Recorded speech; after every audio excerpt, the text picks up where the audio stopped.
Det er det, der hedder lysklæde. Vi kender det selv, når vi står ude i morgen og kommer ud af badet. Der bliver løbet godt igennem. Der bliver givet ølgas. Skal vi give dem en ordentlig hånd, når førerne kommer her? Giv dem en ordentlig hånd.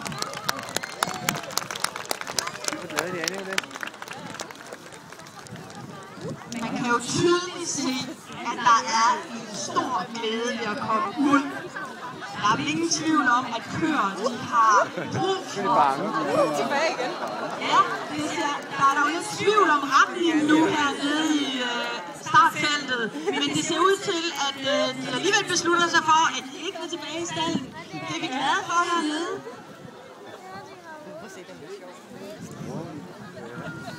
Ja. Jeg bliver jo lidt nysgerrig. Nu går de derhen.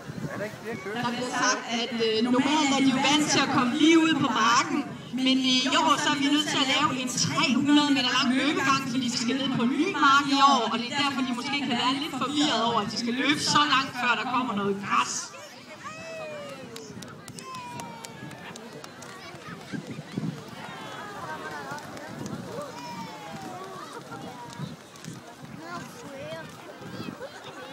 Meget med, de også har.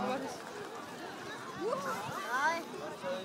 Den anden her, han er dum. Der kommer mine briller, skal jeg. Kan du se, der er en, der er gået amok på halvfalden dernede? Det klør. Kommer der lige en lille kort her og siger, hey, hvor skal I hen? Ja, de her køer, de virker jo ikke svagelige på nogen måde, selvom de har stået inde i hele vinteren. De har et godt bentøj, kan man sige. De er blevet passet godt på. Og det er en af grundene til, at økologiske køer de lever længere. Det er faktisk, fordi de har et rigtig godt og stærkt bentøj.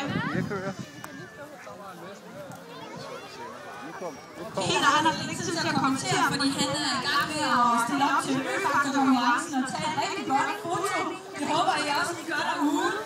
Det bedste foto kan I uploade på Økologisk Landsforenings hjemmeside www.okologi.dk. Og så er der nogle rigtig dejlige præmier.